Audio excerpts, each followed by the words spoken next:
With guys, I think there's about 38 of us rookies, and we've just been getting after it. A lot of guys pushing each other, trying to get to the best of ability and the best shape that we can before something like this, and going on into pro day and then into the season, of course. I had the opportunity to meet Dak a couple years ago at the Manning Passing Academy, and we hit it off down there.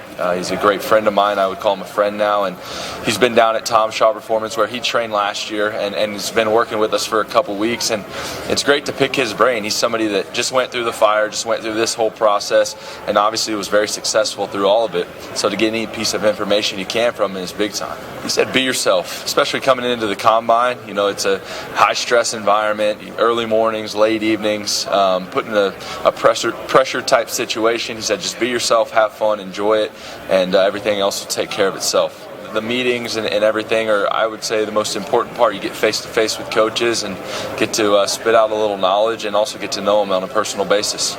I'd say as it goes along, you're in there for a couple hours, it gets easier and easier because you start hearing some of the same questions and things like that. But like you said, once you get on the whiteboard, it's free game, and you know what you know. And I think that's what the coaches like to see, is you communicate how you ran things in college and your ability to learn things. If they're teaching you something right there, your ability to pick that up and regurgitate it is huge, because that's what they want to see. Going into the league, if you show the ability that you can learn, that's a big thing. I think it just solidifies the fact that your draft selection, how high you are or how low you are, doesn't mean a whole lot. Bottom line is, if you've got the skills and you've got the tools and you go into the right system and are coachable, that you can achieve everything you want to achieve. It's all about just getting up every single day and working to your full potential and becoming the best player possible. I'm always open for things, but I'm not even thinking about that right now.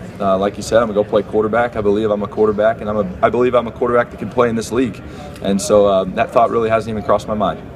So you go from San Antonio, Reagan to this point. Did you ever think that you'd be standing at this podium talking to everybody today?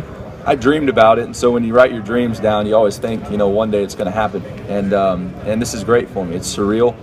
It seems like just yesterday I was lacing it up for the Rattlers down at Ronald Reagan High, but man, what a career my college career was. A lot of ups, a lot of downs, a lot of great moments, some bad moments as well, but it led me to this point right here, and just taking it all in, enjoying it, having fun with it, and trying to make the most of it.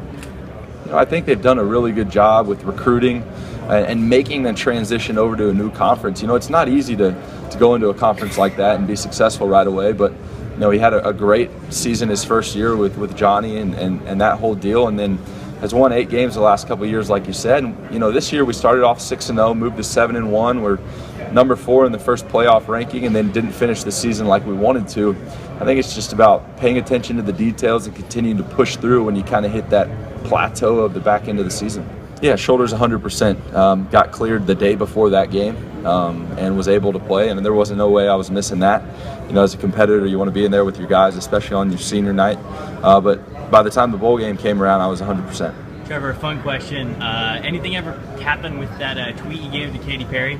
Nothing ever happened except for the media ate me alive. That was again, college football was great for so many different reasons, but that's part of it. You got 4 to 5 years to have fun and enjoy the fame, if you will, for lack of a better term, of what being a college football player is all about. And that was just one of the few instances where I got to have a little fun on social media. How'd you find out about that? Because she said it on College Game Day, so I assume you were watching it at the time. Did somebody tell you about that? Or? No, I was watching it. Oh, were you really? I was. Blake Bell plays for the 49ers now, is my roommate, and she did the shout out or whatever, and I've never seen.